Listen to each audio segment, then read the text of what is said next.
Yun, pupunta lang tayo ng grabe ang sinag ng araw ngayon, oh. Pupunta lang tayo ng sa isang property kasi may Christmas party tayo. January 9 na. Ito tapos na yung Christmas party namin, yung pangkalahatan. So ito para sa dito lang sa lugar namin. So late na pero yan, bumili tayo ng regalo. So on the spot tayong bubunot doon. Kaya unisex na lang yung binili natin. So ito kailangan na kailangan ngayon. Bumili tayo ng windshield covers. Ayan, 2 piraso na siya sa harap at sa likod. So maganda to, magagamit nila. So kahit babae, lalaki, sasakyan naman yung paggagamitan nito. Meron tayong bag, i-stapler na lang natin. So maganda to. Tsaka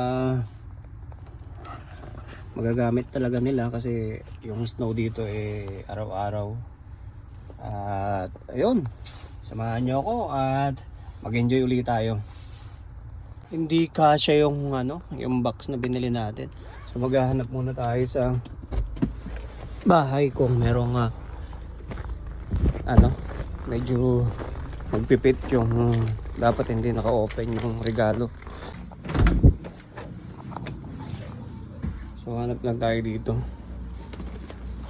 Meron tayong mga medyo makalap pa, nag-aayos kami. Ayan. Ito yung isang kwarto sa baba namin. Ang daming gamit. So ginawa lang muna naming storage kasi hindi na kasya. Ayan. Meron pang isang storage dito. Ayan. Hanap lang tayo ng box.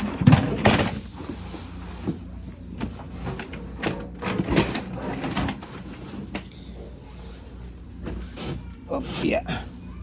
So madami kaming gamit. Ayan. Sana merong isang ito, meron pa. Ayan. Kaso parang maliliit lang din. So ito, nakakita tayong dalawa. Try natin kung magkakasya.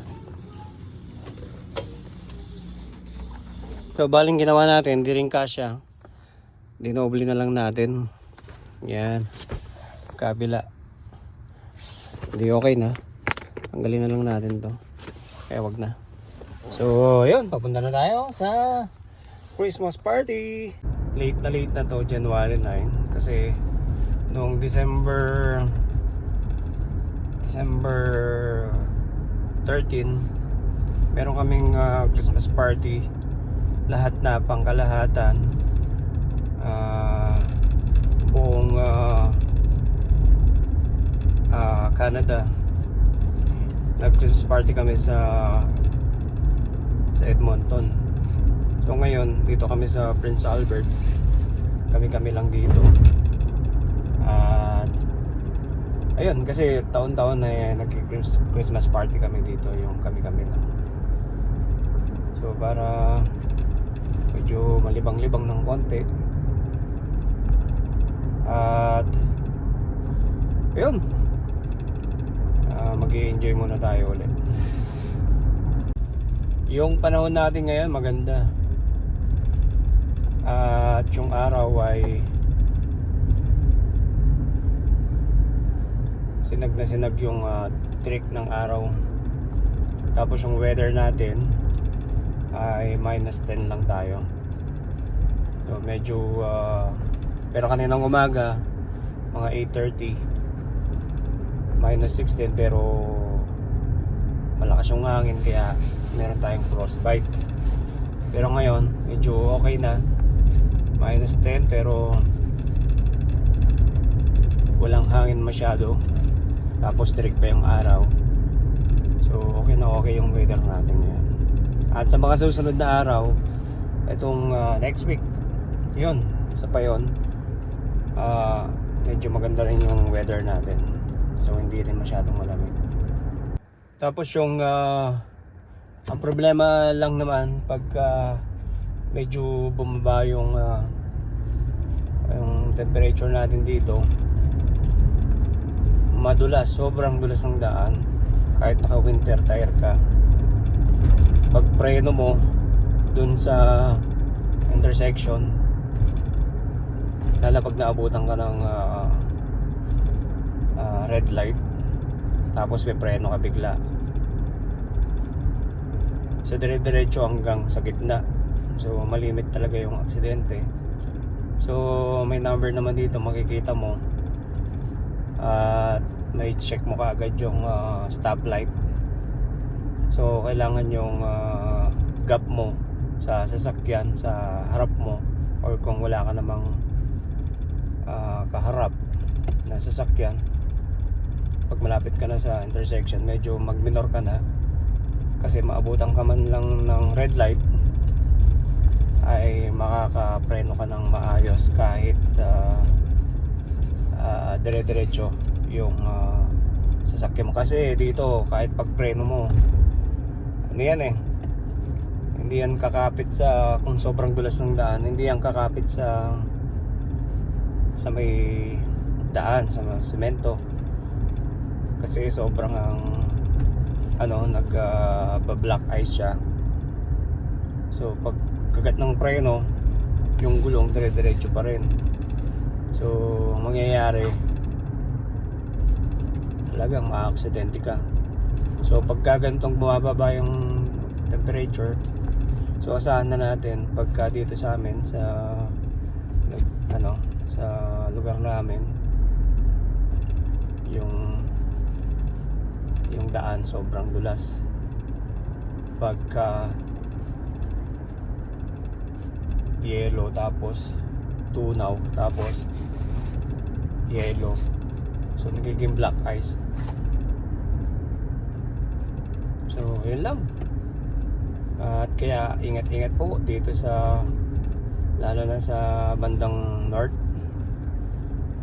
Canada, dito sa lugar namin sa bandang Saskatchewan.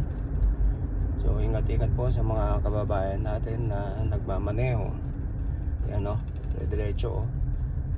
Random ko yung gulong, kumakagat siya yung preno, pero yung gulong hindi kumakagat sa daan, dire-diretso. So kailangan na yung space, yung gap sa sasakyan medyo malayo ng konti, kasi pag preno mo, kung may kaharap ka na sasakyan, nako, sabol yan malamang, bangga ka. Kasi dito pagka kung sinong nakabangga, siya yung magbabayad ng insurance, siya yung magpapaayos.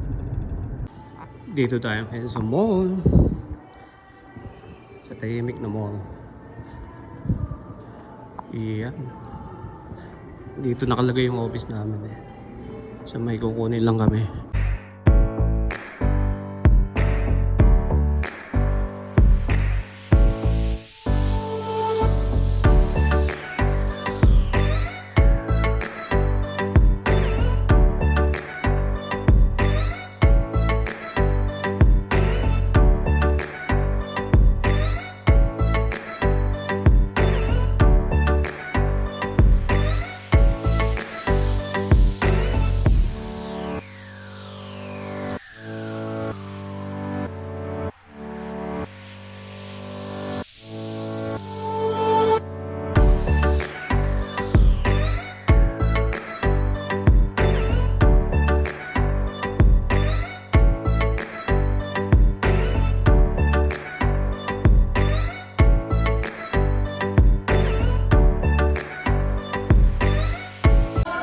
Tapos na yung Christmas party natin. So maya maya uwi na tayo.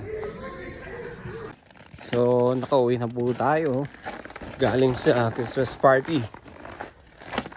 So pagka galing po kayo sa mga celebration, so make sure nyo lang po na hindi kayo nakainom pagka magdadrive kayo, kasi mahirap po pag nahuli kayo, mag-deport kayo.